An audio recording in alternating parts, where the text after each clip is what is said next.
Hello.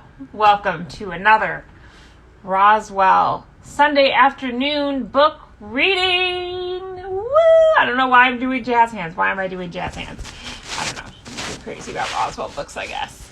So, I'm your host, Christy, and we will be reading Roswell Dreamwalk, chapters 3 and 4.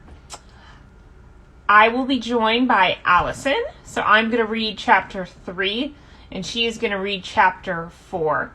So, it's just going to be us two today. Michelle has a migraine, so pray for her. Pray that that goes away, which I hope it does. Because I've never had migraines. I have tension headaches, but I know that's not the same thing as migraines. So, yes, I'm just going to wait for a few more people to get in here. Hello, my friends. Jody, Leonard, Allison, Michelle. Hello, Michelle. I hope your headache is better, or your migraine, rather. I hope that is subsided a little bit for you. Frost Oath, which I don't know I can't remember your actual name yet. I have to look it up. Amelia, that's what it is. Hi, Amelia. Looked it up. Yes. All right. Just going to wait for a few more people to pop on here. Hope you guys are doing well on this lovely Sunday. Yes, Amelia and Kathy. Hello, Kathy. I'm showing off my new necklace that my aunt and uncle got me. My uncle owns a jewelry store, and he got me a cat necklace for Christmas, so I got my little belated cat necklace. And then I got some gift cards.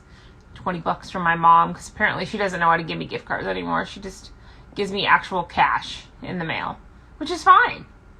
Give me the money. That's cool. Hi, Tish and Jessica. Jessica G. Hello, Lauren. Hello. Hello. It's funny because I was just with these lovely people in a Zoom meeting, so I'm talking to y'all on here. Yes. Okay. Hello, Miss Carla. All right. So this chapter's kind of long. Chapter 3 is like, oh my gosh, I might have to take like some water breaks. It's like 14 pages long. Well, 13 technically. A little less than 13 because the last page is like barely much. So it's a lot. And then Allison, just be ready, and hopefully your Wi-Fi is not going to be wonky, and you will read chapter 4, and I'll bring you on for that. So, okay, Allison, I'm on page 30 for chapter 3. I don't know if it's the same on the PDF, but just go to whatever chapter 3 is, and it starts with, should we go over it one more time? Max asked. Which I know is always Michelle's, challenging line. Max asked. Try to say that, 3 times quickly. It's a tongue twister. So, yeah. So hopefully it's the same page number on the PDF. For chapter 4, I think, let's see what it is. Chapter 4 starts on page 44, if that gives you any idea. So it's page 30 for chapter 3 and page 44 for chapter 4. Hi, Karen. Good to see you. I hope you're enjoying your B&T tank top. All right. Well, I'm going to start reading, and we will get started. All right. Chapter 3 of Dreamwalk. All right, good. Alice found it. Should we go over it one more time? Max asked, as he threw an extra shirt into his overnight bag. His sister let out an audible sigh as she replayed the story for a third time that morning. You and Michael are going to Fraser Woods for the entire weekend to do some stupid science project on plant life native to New Mexico so that Michael can make up for all the work he missed cutting classes during the school year. Really, dear brother, this is one of the easier cover stories we've ever had to come up with. I think I can manage it. I just don't want them to think something's up, Max said, zipping his bag closed. We give them enough to worry about. Dad are driving to Santa Fe first thing tomorrow morning and are staying there overnight, Isabel reminded him. I doubt they'll even notice you're gone. It's just, he tried to put his concern into words. They already think Liz and I got too intense too fast. I don't want them to worry about us spending the weekend together, especially since we're not really spending it alone together. Isabel opened the curtains in her brother's room to let in some of the morning sunlight. They were lucky that Friday was looking like it was going to be as nice as the rest of the week had been. Roswell was experiencing an unusual stretch of mild weather in the regularly hot summer. Oh, Max said, remembering one more thing. Make sure Michael doesn't accidentally show up here. He knows what's going on, but sometimes with him I never know how much he's paying attention. You'll have to remember all this when your son's a teenager, Isabel chided him. I think this is the best lesson for dealing with the problem teen. What to do when you think your son's lying to you. Very funny, he said, although he knew that he was making more out of his sneaking off than necessary. He knew that she was right to treat him like he was overreacting, but having to lie to his parents never got any easier. At least this time, he was hiding normal teenage stuff from them, instead of huge alien conspiracies. Well, minus the whole part about having a son on another planet, he thought. He also took some small solace in the fact that he had known that his son would never have to hide the same secrets he did. Don't you have to pick up Liz? Isabel asked, looking at her watch and making a face that implied his delayed departure was beginning to interfere with her plans for the day. Hey, Haley. On my way, he threw his bag onto his shoulder and headed for the door. What are you up to this weekend? Oh, nothing special, she replied, following him through the house. Probably just hang out with Kyle and stuff. Of course, the and stuff she was referring to was Jessie. She was going to meet him for coffee that evening, but saved their big plans until tomorrow. Considering that her whole family would be out of town, they would never have a better chance to spend a day together without fear of running into Max or her parents. Roswell was not a huge town to begin with, but it became even smaller when a simple dinner in a restaurant turned into a covert activity. Aside from that, however, she really did want to spend some time that day with Kyle to try to help him get over his problem without relying on alien manipulation. Alien manipulation. Have fun, Max said, opening the front door. You too, Isabel replied as she watched her brother leave. Then she added in a mockingly stern voice, you keep that kid in this place. I will, he cheerfully walked down the front path, actually looking forward to what lay ahead. Hopping into his convertible and starting the ignition, Max was still getting used to how the car handled. The ride was a little more smooth than his old Jeep, although the gearshift did have a tendency to stick from time to time. As he drove from the short distance from his place to the crashdown, he thought once again of how much he missed the Jeep that he had owned since learning to drive. When he, Isabel, Michael, and Tess had attempted to return to their home planet, they had set in motion a very specific plan for their disappearance from Roswell. The plot had involved a never-delivered video message to his parents, followed by the premature demise of his Jeep. Driving out to a deserted portion of road, Max flung the vehicle off the edge and into a valley using his powers to make it burst into flames along the way. The ridding of the Jeep was quite spectacular and unfortunately quite irreversible, so when Max later sent Tess packing and remained behind with his sister and Michael, he was forced to get a new ride and try to explain to his parents just what he had done with the old one. Just one more lie in an ever-growing list. I miss the Jeep. Aw.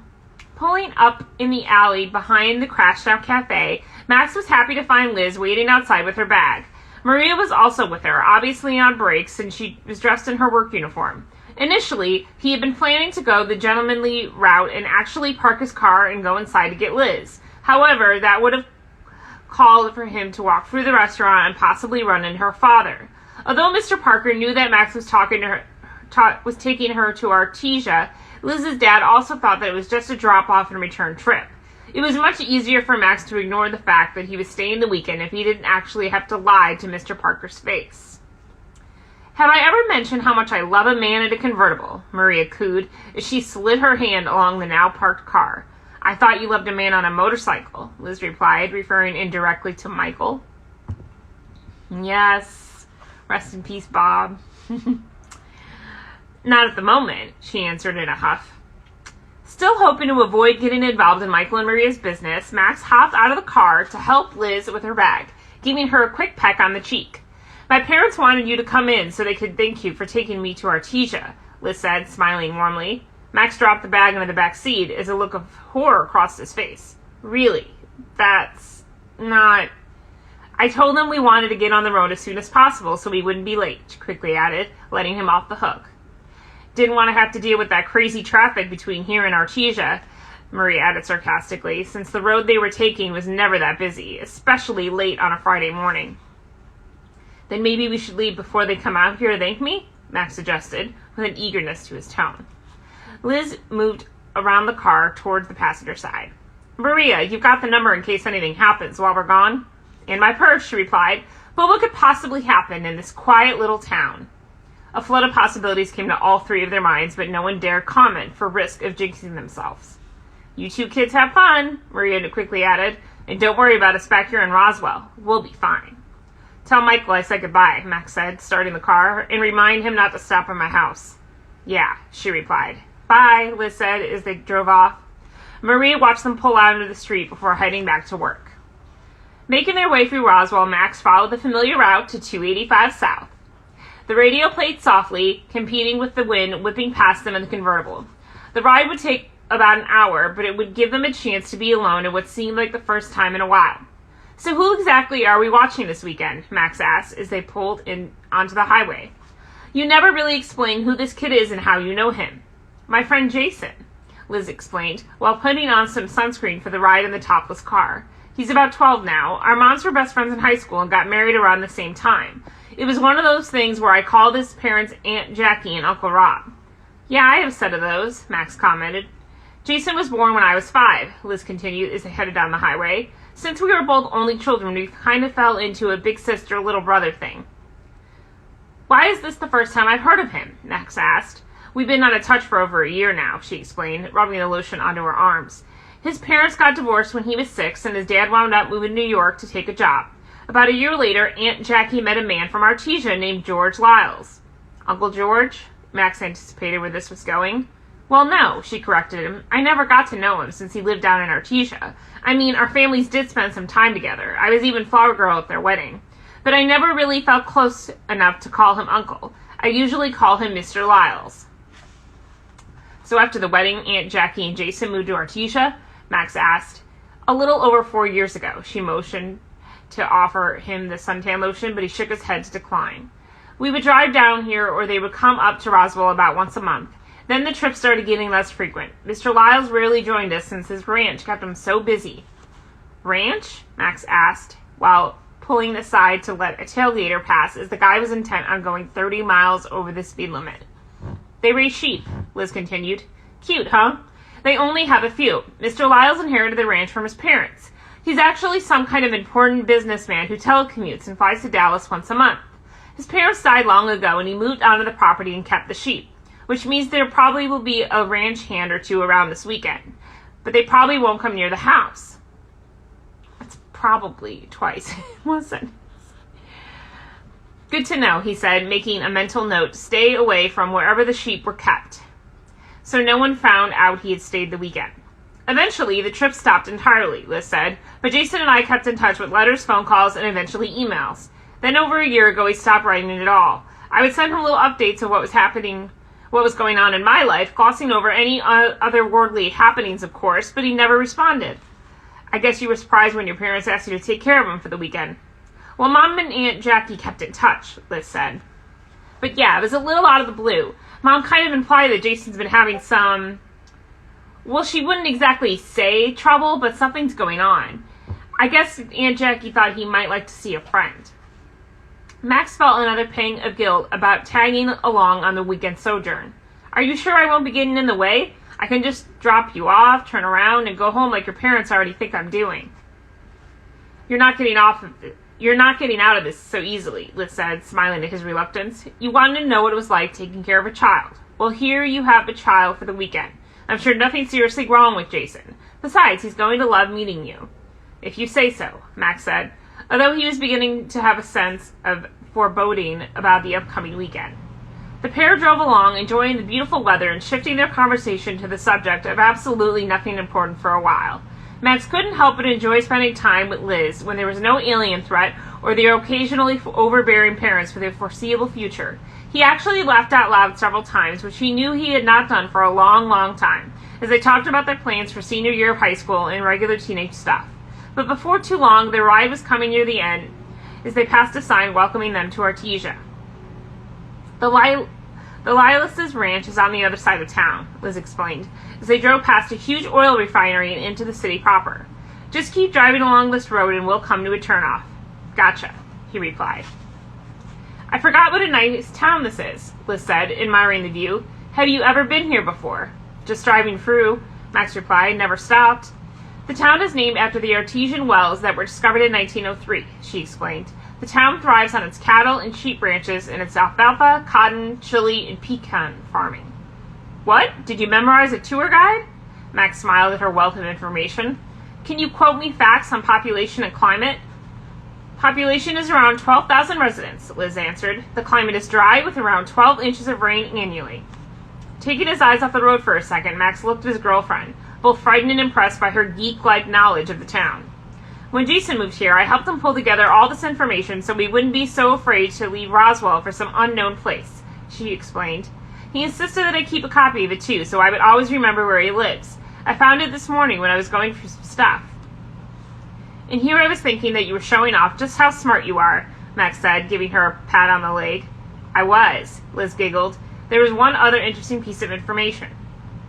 In 1989, the Federal Law Enforcement Training Center opened here to educate people from all over the world in specialized law enforcement practices. Max felt a rock in the pit of his stomach. Funny how you failed to mention that part until we got here. Come on, Max. Liz got serious for a moment. There's absolutely nothing to worry about. We're just having a normal weekend of babysitting. Famous last words, he thought. Liz pointed out the turnoff, and Max followed her directions, eventually pulling his convertible into the looping driveway of a beautiful large ranch-style house. Admiring the property, he parked directly behind a high-priced limited edition Land Rover. The back door was open, and a few overnight bags were already inside. Obviously, Mr. and Mrs. Lyles were renting their car for their trip. You're here, a man's voice said from the house as soon as Max turned the engine off. Good, we'll be able to get on the road right away. Hello, Mr. Lyles, Liz said as she got out of the car. Max immediately noticed that her voice had fallen into a tone she usually reserved for teachers and law enforcement agents. He watched as Mr. Lyles gave a nod of hello and proceeded to put another duffel bag into the SUV, shifting the bags so they were nicely organized. Max couldn't help but think that the man was just stalling so he wouldn't have time to come over and say hello. Liz! A voice excitedly shouted from the house.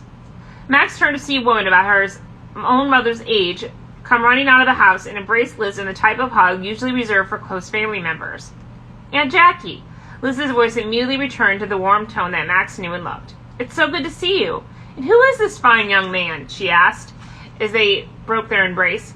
Max was getting out of the car, and the sudden attention made him blush. This is Max. Liz began the introduction. He drove. Yes, I've heard all about you, you little heartbreaker, she said in a friendly, non-threatening tone as she made her way around the car to give him a hug. George, come here and say hi. In response, Mr. Lyles nodded hello as he slammed the rear door closed on the SUV. We should get going, Jackie. It's a long trip to Santa Fe. Santa Fe? Max asked with immediate interest. Is that where you're going? They have this great arts festival, Jackie said, still holding on to Max's hand. I know, Max said, and couldn't help but smile along with the contagiously happy woman. My parents are going down tomorrow. They go every year. Well, I finally convinced George to take me, she said with a smile, although it was obvious to Max by the look on Mr. Lyle's face that she hadn't succeeded in convincing him that he'd have a good time. It's getting late, Mr. Lyle said, consulting his watch. Oh, I thought we were early, Liz said. You are, Jackie said, shooting her husband a glance, but never losing her smile for a moment. It's just that no one's ever early enough for him. Max, it was nice meeting you, Mr. Lyle said, still standing a short distance away by his SUV. Liz, he said, and nodded to her, and then he got into the car and started the engine. Aunt Jackie's smile faltered for an almost imperceptible moment when she heard the engine revving. Jason's in his room, she said, as she started back around the car to give Liz another hug. Sorry we have to leave so quickly. Max, it was nice meeting you. I'll see you Sunday when you come to pick up Liz. Max watched as she hurried into the SUV. As soon as the door was closed, Mr. Lyles was pulling away. Well, that was easy, Max said as he came around the car to join Liz. For once, she added. Max and Liz entered the house through the still open front door. The place was larger than they were used to, with an actual second floor, which none of their friends had in their respective homes and apartments. Max marveled at the size of the place and the expensive-looking furniture all in pristine condition. This was especially notable since there was a preteen living in the place. Something else he couldn't help but notice was the pure whiteness of it all. Stepping into the living room, he immediately fixated on the fluffy white couch and matching chair, as well as the bright white paint on the walls and the sheer white curtains. He felt like he should take a shower and change his clothes before he sat down on anything. "Clean, huh?" Liz asked, reading his mind. "Are you sure a kid lives here?" he asked. "It took a while for me to get used to it, too," Liz replied, looking around. "Jason must not know I'm here yet," she said, attempting to explain the absence of her young friend. "Don't you think it's strange how his parents didn't say goodbye before they left?" Max asked. Following. "They must have said it before," she replied. "Aunt Jackie wouldn't have gone anywhere without making sure Jason was here first. Wait till you meet him. He's the sweetest kid you'll ever know."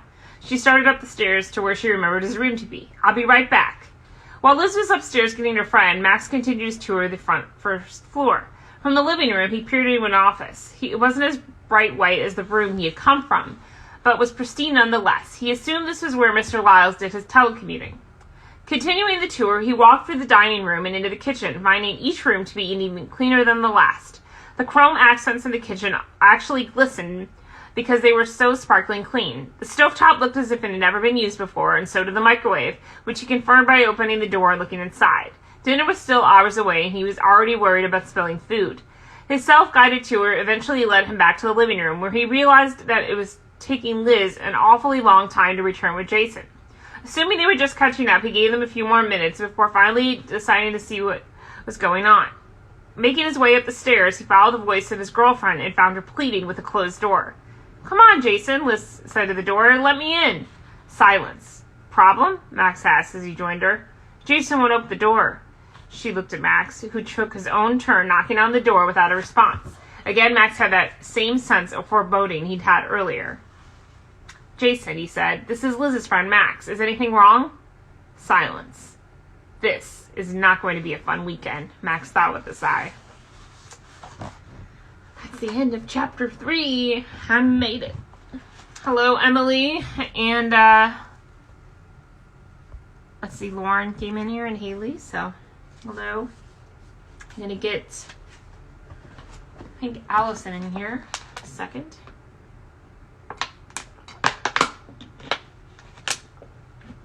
So, let's see.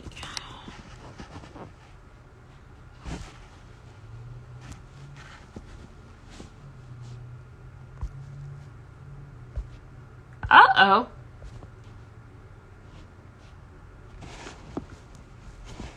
Where's Alison? I don't know. She's supposed to be in here.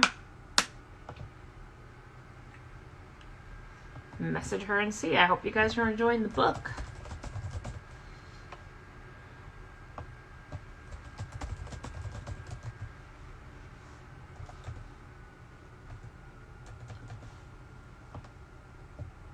Alison says, "Please hold." Okay, thank you, Tisha. It's good to see you, Emily. I think it's Emily says it's 11:15 her night at night where she is. Where do you live, Emily? I'm in New Orleans, so I'm in southeast of the United States. And it is cold here. It's finally like, I think it was like, it hit 39 or something. Last night I actually finally put on my heat because I try to avoid putting on my heat. I just use my electrical blanket. So, oh, I froze, so I rebooted. Okay. With Alison, one of my favorite people. I'm from Italy. Wow. That's awesome, Emily. Thank you for joining us. Really. Sorry about that. You froze, so I wanted to make sure it worked, so I rebooted the phone. Okay. Yeah, I didn't know what happened. I was like, why can't I see her anymore? What page are we on, just to make sure I'm on the right spot? Okay, I'm hoping it's the same page for you on the PDF. It is page 44 for chapter 4. Okay, because I don't think it is, but I'll find it again. I was trying to find my place, and then you were done too fast. I was like, where? I don't know where we are. 44. Okay, see if it's right. Got a lot of people coming in now. Rachel, Joyce, Santa Cruz Boy, Joanna. Some of my friends probably are coming. Hi, Emily. Yeah. Yeah, you bring the party with you, Alison. I guess so. Right. Okay. Sorry, I just didn't want it to not work, so I rebooted the phone. I'm like, hey, look at all these people who just came in here. I'm like, okay. I left off with you saying it's Great Arts Festival. What is the first sentence of it? Kyle's eyes were drooping slowly. Got it. Okay. Okay, let me put it down here and I'll start so I can not hold the phone. Okay. Kyle's eyes were drooping slowly as he sat on the couch watching some of the most painful daytime television he had ever seen. Another night with only a few hours of restless sleep left him so tired and dragging that he actually didn't mind sitting through the cheating spouses threatening to throw chairs at each other on the ridiculous talk show with the lame host. Well, my life could always be worse, he thought. I could be one of those people. His boss at the shop had noticed his lackluster performance over the past few days, and had figured that a sleepy worker in an auto shop was a dangerous combination, so he had told Kyle to take a long weekend off. Almost an entire day still ahead of him, Kyle knew that he should try to get some extra sleep. But every time his eyelids met each other, the same thing would happen. Flash. Alex falling to the ground in Kyle's bedroom. Flash. Alex lying bloody in his wrecked car. Flash. Kyle sitting alone in his room, the door locked, knocking. In his dream, and in his ears as well, Kyle's eyes shot open as he thought he heard his name being called by a familiar and friendly voice. Back in the realm of the living, Kyle realized that someone was at the door. Come in, he yelled without moving from the couch. It's about time, Isabel said as she showed herself into his house. I've been standing out there for a minute. You look like crap. Funny how you're not the first person to have mentioned that to me lately, Kyle said, trying not to be offended. She had spoken the truth. What do you want? Maybe we should try this again, Isabel said, referring to their less than stellar greetings. Good morning, Kyle. What's new? Good morning, Isabel. He tried to match her revised mood, but failed miserably. Absolutely nothing's new since the other night. That's why I'm here, Isabel said. You've changed your mind. His body finally perked up as he sat up straight on the couch. You're going to Dreamwalk me. Sorry, I'm just making sure I'm reading it right because the font is really small. Okay, yeah. So I'm trying to read it, and now I just lost the page again. Sorry, guys. Usually I have the book with me. Okay. Hold on. I lost my page. Yeah, that's why I'm here, Isabel said, and then you changed your mind. I think that's right. Okay, I'm trying to see if I can make it just big so I don't have to. You probably have to zoom in with your browser. Yeah. Okay, I'm gonna do that. There we go. For some reason it was really, really small and I couldn't read it. Okay. Let me just go back to where I was. I had it and then it just appeared. Sorry, you guys. Yeah, she's reading off a PDF and not the book. Reading off she doesn't have the physical book yet. Alright. It's not 44 though. That's not the book page. We're on 45. We're at the bottom of page 45. Okay. I had it.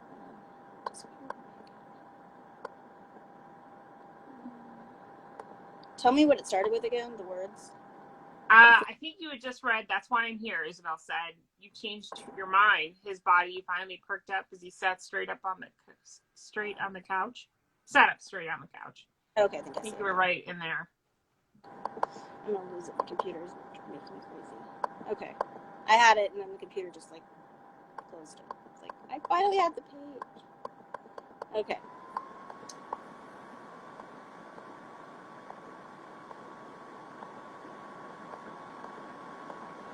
I'm loading back up. Sorry, guys.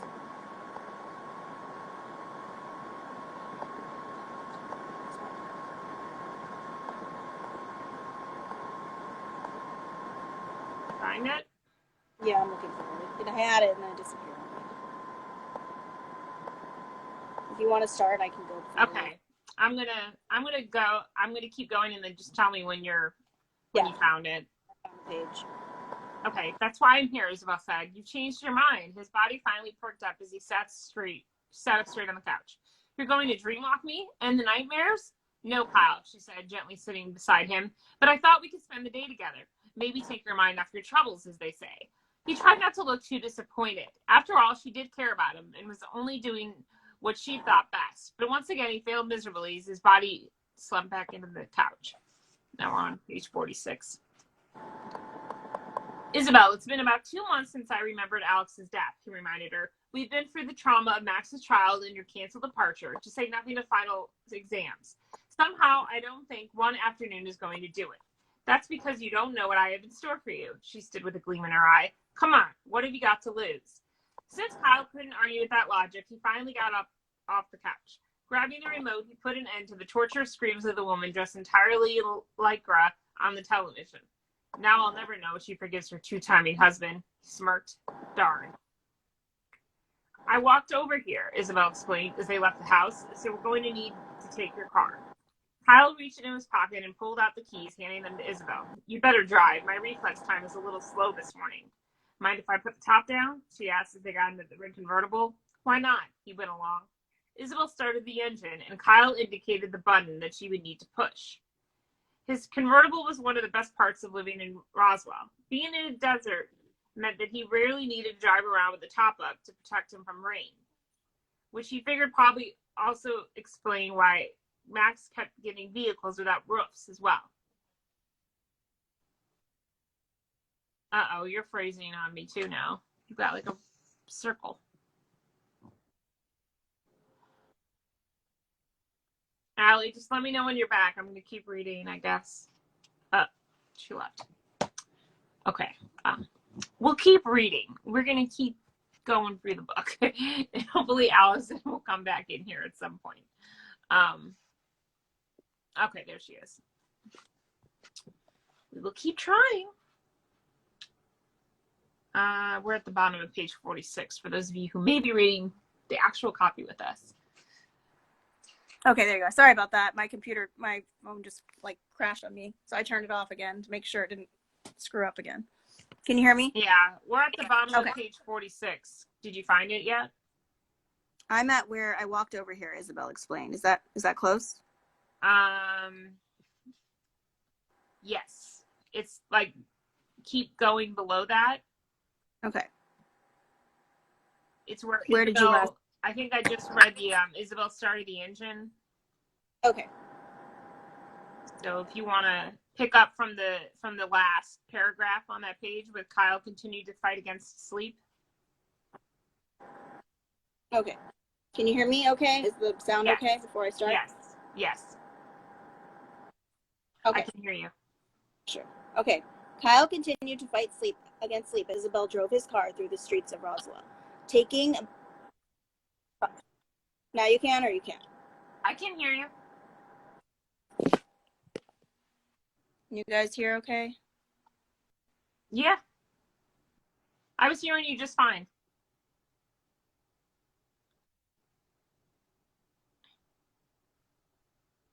And now you're spinning in a circle again. Unfortunately. You started good and then, No? Yes? Did it work? Okay, now it's good. Now you're good. No. Oh, no, wait. Now it's good? Okay. I'm going to start from... There's like a delay, I think. I'm trying to find the right spot for where the Wi-Fi would be best. So stay in this spot.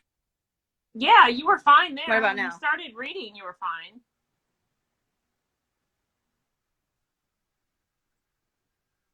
Okay. I'm going to leave the phone in this spot so it doesn't die on us again. Okay. I'm going to try to leave it. Maybe it's best if I just leave the phone down and not look at it and read from the computer. That way I don't have to hold it. Yeah. Does that work okay with everybody? Or do you need to see me? Yeah, that's fine. No, froze again. Okay. I'll leave it there. Okay. Okay. Kyle continued to fight against sleep as Isabel drove his car through the streets of Roswell, talking about her mysterious fun plans for the afternoon. The smooth rolling on him as he listened to his friend. Flash. The vultures were circling overhead. His eyes popped open once again as Kyle woke from his daytime nightmare. He looked over to see if Isabel had noticed. but she was still going on about how much fun they were going to have. In actuality, Kyle felt that whenever people talked about the amount of fun they were going to have, it probably meant they weren't going to enjoy themselves at all. However, for Isabel's sake, he decided to keep an open mind. Anything would be better than a day of bad television and nightmare flashes. Here we are, Isabel pulled him out of his musings. The crash down, Kyle said, as the car pulled into an empty spot beside their favorite hangout. That's your big plan. For starters, she replied as they got out of the car. Trust me. Walking in the door of the restaurant, it was immediately clear they had come in during the lunch rush. Summer was always a little more hectic in there, since it was the tourist season. And, you guys hear okay? Yeah, I can hear you. I just see your ceiling, but that's okay. I know, I'm sorry. It's just like there's nowhere to put the phone that isn't a good spot. So I'm like, I'm going to try to I can put it here instead of looking at the ceiling, but it's just going to be a curtain. Okay, where were we? The car was lulling him as he listened to his friend, Flash, I think we're at the crash down, actually. Sorry, guys. The crash down, Kyle said as the car pulled into an empty spot beside their favorite hangout. That's your big plan. For starters, she replied as they got out of the car. Trust me. Walking in the door of the restaurant, it was immediately clear they had come in during the lunch rush. Summer was always a little more hectic in there, since it was the tourist season and the theme restaurant really catered to the specific tastes of most out-of-town visitors. Conveniently, Isabel saw a pair of tourists getting out of a booth and hurried Kyle over to it. I thought Michael and Maria might want to join us after their shift is over. As they sat at the still messy table, Maria hurried over with a bus tray to clear away the plates. Isabel did not envy her for spending the summer clearing dishes and serving the bustling summer tourist trade.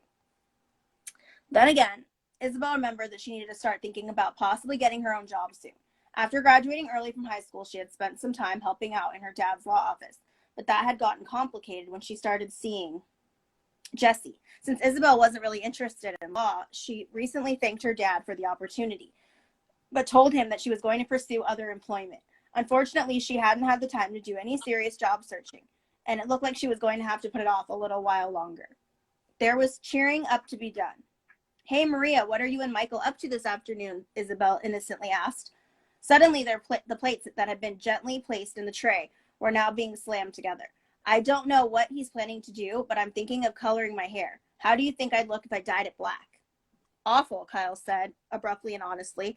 Maria didn't seem the least bit offended, which suggested to Isabel their friend was considering making that particular change purely for the shock value. Of course, that translated into the fact that Maria and Michael were obviously still fighting. When is Maria ever going to learn that Michael notices her, even if she doesn't do crazy things? If you'd like to see, Isabel suggested conspiratorially, I can do it for you with no lasting effects. That's okay, Maria said as she wiped down the table. It was only an idea. So do you want to join us, Isabel? Oh, sorry. Shoot, I just crossed out my freaking page. It's so hard to read it on the PDF. I'm trying, guys. It just leaves me all the time without You need me to resume reading again? Yeah, until I find the page again. Okay. Just all right. So we're at the bottom of 48, going into 49. So do you want to join us? Isabel asked. I wish I could, Maria said, but my mom's been on me to help her catalog her new alien autopsy artifacts. Sorry. The apology was obviously directed to her inability to join them, as well as to the way she'd be spending her day. Isabel always felt strange around Maria's mom. She liked the woman well enough, but couldn't get over the fact that Miss DeLuca is profiting off jokes based on the single biggest tragedy of Isabel's life. Then again, so is 90% of the town of Roswell, she thought, She thought as she surveyed the patrons of the crash down eating their alien-themed meals. Do you guys want anything to drink? Maria asked as she balanced the bus tray on her hip. A rocket root beer float, Isabel said, figuring today was the kind of day to ignore calories and pig out. Comfort food always worked for her, so she figured that it could easily help Kyle as well. Kyle just nodded as if to say, make it too. Isabel could tell that Marie was about to make a comment, but apparently had thought better of it. Instead, she turned with the tray and went back behind the counter to make the drinks. Isabel then focused her attention on Kyle, who looked rather pitiful, slumped down at his side of the booth. A long, very uncomfortable pause ensued. Kyle's fingers drummed on the table. Tap, tap, tap, tap, tap. I'll go check with Michael, she said, getting up from the booth. As Isabel walked across the restaurant, she silently hoped that Michael would be up for their little afternoon adventure. Kyle's miserable attitude was beginning to make the task of cheering him up seem impossible. So she thought that bringing along another person could help her effort. We're at the top of page 50 now. Of course, Michael wasn't exactly the first person who came to mind when the task involved having a positive attitude. Reaching their large service window, Isabel leaned into the kitchen to find her friend in his usual position, flipping burgers on the grill. "Hey, Michael, what do you want?" he said in a surly tone as he dropped a basket of fries into the boiling grease, keeping his back to her as concentrated on food preparation. Never mind, she spun around and headed back to the table. One miserable person is enough for the day. That was fast. Kyle seemed to be slumped even lower when she returned. Michael wasn't exactly in the kind of mood I was looking for, Isabel replied. Then again, he never really is. Was that a slight smile on Kyle's face? Marie returned to the table with their drinks and to take their lunch order. She seemed only mildly happier than Michael, although as a waitress, her job was to be perky as to ensure the better tip, so she just grinned her way through whatever the problem was this time. Isabel never bothered to ask about their situation because she knew that it would work itself out eventually. It always did. Once the order was placed, their food came much faster than usual, which Isabel attributed to the fact that the cook and waitress weren't engaging in idle chit-chat to keep them from their jobs. As she sat in the booth with Kyle, she managed to coax him into a conversation about his new job as a mechanic. The goal of the talk the entire afternoon was to avoid anything even remotely alien in nature, a challenge to say the least in Roswell, the alien capital of the world. Top of page 51. Still finding it? Yeah, I had like an issue with the thing. It just like froze on me. So I'm going to let you keep going until I can get it back up properly. Okay. If you don't mind. No. Sorry. After the Google Drive is like... yeah. It's okay. I don't want to keep anybody from reading, so I'll keep going. All right, I'll keep going. After lunch, Isabel started their fun time tour at the Museum of Contemporary Arts. Even though she knew this kind of entertainment was not Kyle's speed, it had the desired effect when he started making many jokes about the collection of modern art and more specifically the modern artists. One particular painting of a black lion that had a plaque beneath it claiming its value was several $1,000s nearly had him in hysterics. Isabel decided that she would come back to the museum Saturday with Jesse so they could seriously enjoy the works. Following the museum, Isabel took him to the Spring River Park. It had been years since she had played on the playground and figured that the same was true for Kyle. She couldn't exactly picture Kyle and his football buddies hanging out in a place where the average patron was about 4 years old, not counting their mothers and a rogue father every now and then. The trip was entirely worth it just to see Kyle trying to fit into one of the kiddie swings. She took it as a good sign when Kyle laughed out loud after a little girl stole a swing right out from under him, sticking out her tongue as if she owned the playground equipment. They capped off the time at the park with a ride on the carousel. Again, this was something neither she nor Kyle had done in years. They both commented on how huge the merry-go-round had seemed to them as children, but now the Roswell carousel appeared really rather limited compared with those huge wooden ones they had seen in movies. But that didn't matter as they continued to ride round and round for almost a half hour. When they were finally kicked off the ride, Isabel took Kyle on a stroll through the zoo that was attached to the park.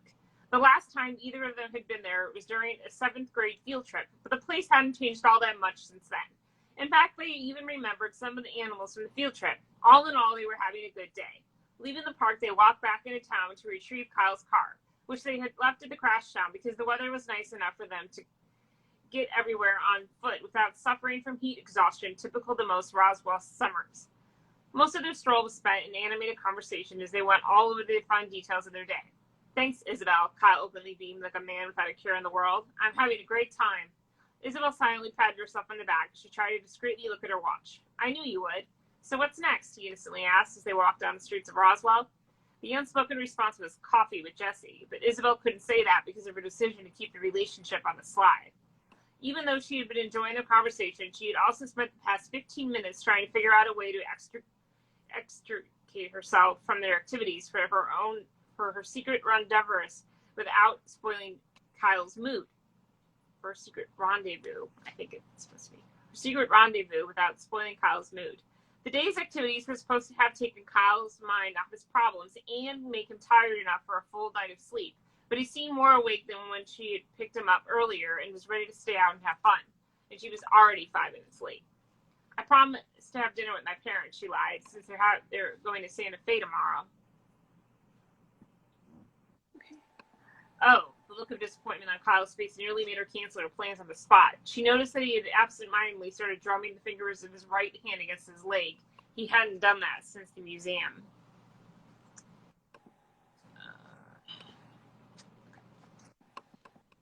But maybe we can get together afterward, she immediately suggested, since she knew Jesse had plans to go out with one of his friends later. Maybe we could just hang out at your place? Okay. Kyle didn't really seem thrilled that he'd be left alone even for a short time. It seemed to Isabel that all the work she had done over the past few hours had served absolutely no purpose at all, since Kyle was suddenly back in the same mood that he greeted her with earlier in the day. Then she noticed that his expression changed yet again. His face was totally blank as he stared at the traffic in the street. Kyle? Her eyes followed his gaze, and she saw a dark-colored car turning onto the main drag. At first, she thought it looked a little like Alex's car, but it was a totally different make and model. However, in the fading light of the sunset, the color did appear close enough for her to make the false assumption. Looking back to Kyle, she watched as his eyes tracked the car while it drove down the street. At first, an almost imperceptible shudder ran through his body, but soon enough, he was shaking violently. Kyle, she called to him, but it was like he was miles away. His eyes seemed to be pleading with the driver. I think I have. You found it? Yeah, just the PDF was like the font is so small I couldn't get it to get bigger, and then I finally was able to just now. So we're at the top of page 54, with his eyes seeming to be pleading. How many pages do we have left, just to make sure? We have 1, 2, 3, 3.5. Okay. His eyes seemed to be pleading with the driver to stop, and his body looked like it was about to spring into action and run after the phantom car. His fingers tapped wildly against his own body. Kyle, you're scaring me. But he continued to ignore her as the voices ran through his mind. Tap, tap, tap. Slowly, the car made another turn off the street, out of their line of sight. Isabel actually watched Kyle's body make a physical change as he regained his composure. He was breathing heavily as a drop of perspiration rolled down his forehead. He finally blinked. Are you okay? She asked. Yeah, he said in a hollow voice. That was no daydream, she said. I know, he replied. I get kind of thrown into them whenever something even remotely reminds me of Alex or Tess. Are they always that bad? She asked. That was mild, he said without a trace of sarcasm. Suddenly, Isabel knew that her plans with Jesse were about to be canceled. As luck would have it, they were already back at the Crashdown Cafe. Kyle, would you mind waiting in here for a few minutes? I have to run a quick errand. Sure, he said. I could use a milkshake anyway. Isabel remembered how much milkshakes had seemed to be a cure-all for every dark situation when she was a child. Going back to the original theme of good fun and comfort food, she felt the need for a shake herself. Order me one too, I'll be right back. As soon as Kyle went inside the restaurant, Isabel was off down the street. Conveniently, the coffee house where she was to meet Jesse was only a few blocks away. Since Roswell wasn't a huge, bustling metropolis, they only had a coffee house every fourth block instead of every other block, as in most major cities. Seeing the sign for being there done that, Isabel slowed herself and grabbed the compact from her small pocketbook to do a quick makeup check. She was still in the early stages of her relationship with Jesse, and she didn't want him to see her without so much as a hair out of place. After a quick lipstick reapply, she opened the door into the overly air-conditioned coffee house. With a shiver, she stepped inside. Isabel found Jesse immediately, which wasn't difficult, because the place only had 4 small tables, 2 of which were empty. He had been kind enough to wait for her without ordering, which Isabel couldn't help but notice, obviously annoyed the guy behind the counter, since Jesse was taking up a seat without having purchased a beverage. It's a coffee house, she thought. People are supposed to loiter. A perfect gentleman, Jesse was up and pulling out the seat for Isabel before she even reached the table. He gave her a hug with a quick kiss hello as she arrived and waited for her to take her seat before sitting herself. She chose to remain standing. Sorry I'm late, she said. You're worth the wait, he replied, indicating that she should sit down. I hope you still think so when I have to cancel on you, she said, with a flirtatious and apologetic smile. But you're already here, he said. The guy at the counter was looking at them expectantly, as if it was their taking up major table space in the practically empty coffee house. Would you believe I have to take care of a sick friend, she asked. A really sick friend, she added, leaving out the fact that Kyle's illness was more mental than physical. Is it serious, he asked, and she gave him extra points for the fact that he was obviously concerned. We don't know, she replied. Well, then you should stay with her, Jesse said, starting to walk her to the door. We're still on for tomorrow, though, right? Of course, Isabel replied, without correcting the assumed gender of her friend. Thanks for understanding. The guy behind the counter looked rather annoyed as they stepped out of the establishment, back onto the sidewalk. Isabel couldn't help but notice how Jesse had left the door slammed behind him, assuming it was done on purpose, to let the coffee guy know he hadn't liked being stalked. while waiting for his date. "Until tomorrow," he said, giving her a more serious kiss on the lips. "Remember, you're all mine for the entire day." Reluctantly, Isabel broke from his embrace, started to make her way back to the crashdown, peering over her shoulder every few seconds to keep him in her sight as long as possible, even though she knew that Kyle needed her. She couldn't help but feel guilty over the fact she had to blow off Jesse to be there for her friend, especially considering how understanding Jesse had been about everything. Once Jesse was finally out of sight, she replayed their conversation in her head and was confused about why she hadn't corrected him and explained that her friend was male. Certainly Jesse would have understood that a sick friend was a sick friend, no matter what gender.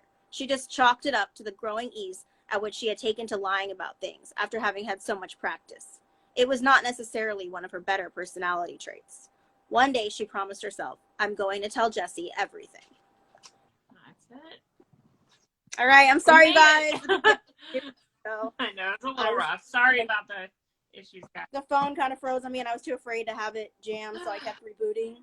But I'm glad it worked toward the end. Yeah, we're in. So, you know what's funny about this whole thing is, like, why couldn't Isabel confide in Kyle about Jesse? That's kind of my... she sounded like she... Yeah. Like, I feel like she could have trusted Kyle enough to, like, confide in him without him telling anybody, but that's just me, I guess. Well, at least the connection is better now. Now it works. I had to learn how to use the PDF with using the key instead of using my mouse to scroll, and then that's when it started working fine. So now I have it to a science if we need to do it again. Right. Well, if you guys have any questions, put them in the chat box or submit them in the question box icon thing, because Book Queen is in here. She's not going to do the recaps, but she said if you guys want, she will do a video of, like, her thoughts at the end of each book and post it probably on her page, I guess. So just if you guys want that, you know, she'll do that. But she's in here to answer questions. She's not gonna pop on though. She's gonna answer questions in the chat. So okay. Yeah, I'm just going back and reading some stuff that I missed because I see some of my friends came in. Yeah, you brought the party in here, so. Sorry if anyone was, like, left waiting. I'm sorry about that. I just didn't want to make anyone have to wait, so I was like, just read until I can catch up. Yeah, I'm fine. Yeah. And then Jody was like, every time Christy said Allison's, I heard Alice's. Probably because, like, I guess I couldn't pronounce it right, and I was just trying to read. You got a beautiful view of my fan too, so that's good. Christy and ceiling fan. Yeah. Now I'm back on camera, so that's good. Yeah. I don't know what's going on. No, I'm getting in here too. And Tara, that's nice. Oh, good. I know Tish was in. I saw Tish. I like this book though so far. I mean, I couldn't, now that I can on with the PDF, I couldn't. I know. I like all the Kyle and Isabel stuff, and I kind of feel bad that she was just wanting to blow off Kyle for Jesse, and I was like, just tell Kyle that you are seeing someone. Like, and it was hard to tell Jesse that he was a guy. She said my friend is sick, but she wouldn't say it was a Kyle. Yeah, I mean, I'm sure she could have been like, my friend Kyle's sick. You know, like, I really need to like hang out. Maybe she just thought he'd get too jealous or something. But Jesse never seemed jealous on the show. Not really. I'm sure he would have understood. And it was, like, early in the relationship anyway. But I guess she didn't want to ruin it or something. Yeah.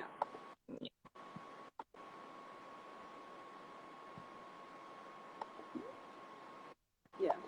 It was fun. I enjoyed it. Can Jody put Kyle, Jesse? I did too. But my question for Jess is, like, why do you think, Jess, that, like, Isabel couldn't confide in Kyle about Jesse? Because I think she totally could have. And I think you would have, like, been cool about keeping it a secret, you know?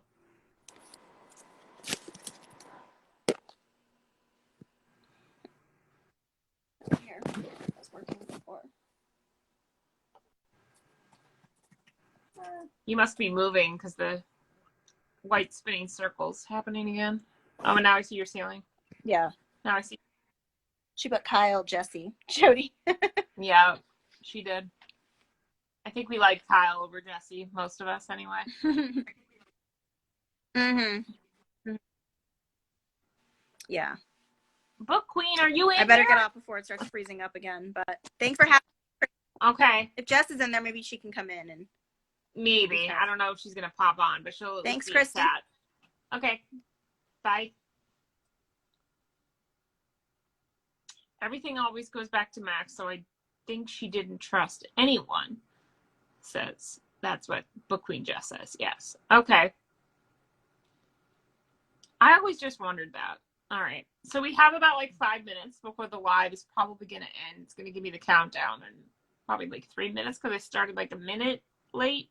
I mean, a minute early, maybe a little early. So I would just like to see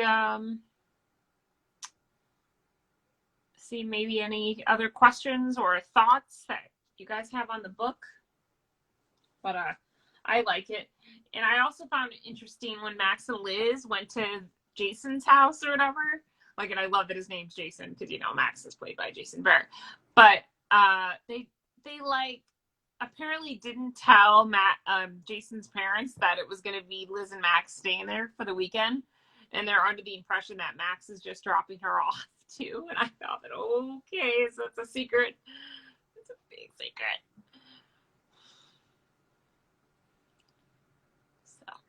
Yeah. I guess it's like big secret. Max and Liz are spending the night together. But it doesn't seem like they're going to have that much fun because apparently this kid won't come out of the room. So I'm almost wondering if Max is going to use his powers to unlock the door. That's what I'm wondering. You're welcome, Allison. And I hope everyone is okay with being patient.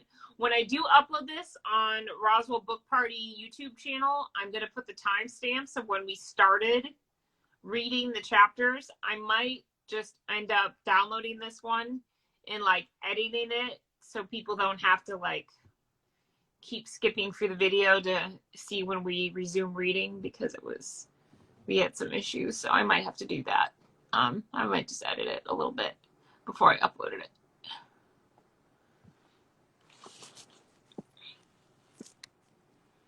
Yes, Amelia, seems like that won't go well with Max and Liz babysitting. I agree. Okay. Jess says it gets crazy. No fun. Okay. No time, no Max and Liz sexy time at the big house. I'm guessing. That's probably what happens. Hello, Irene. We just finished reading chapters 3 and 4 that you missed, but I'm going to post this video and you guys can watch it after. And when I upload it to the YouTube channel, I probably will end up editing it a little bit just because of the issues we had with Allie's Wi-Fi. So.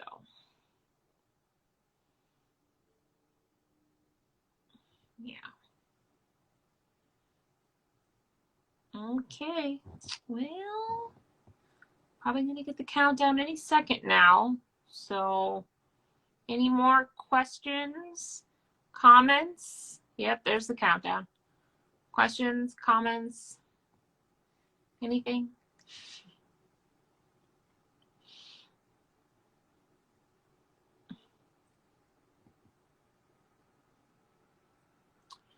Okay. Well, Allison said she's getting a new phone soon. That's good. Thank you, Amelia, for joining us. Irene said she just got her Roswell DVDs from her friend. Got them for Christmas. You can see it in my story. Cool. That's exciting. It might just be your phone, Irene. You might have to just up your volume or exit out of the live and come back in because it's not, I don't know why it's muted for you. Okay. Well, I guess we will end it here. Just to remind everybody, we're doing our Roswell rewatches on IG Live Saturday night. Next week, it's going to be, I think it's Disturbing Behavior next week. Saturday, 6 p.m. Central. And then we have our Zoom meetings usually in the afternoon on Sundays at 2 p.m. Central, where we rewatch an episode or do script reading. Today we watched Who Died Made You King. And then we are on to chapters 5 and 6 next week for Dreamwalk, Sunday, 4 p.m. Central, here on IG Live. And that's about it. That covers it. So, and I'm thinking about maybe doing an IG Live about me meeting the cast and just taking your guys' questions. Maybe. I don't know. I'm thinking about it. I'm thinking about it. Maybe me and my group will do that or something. So, yeah. All right. Thank you, ladies and gentlemen, if there are any. So,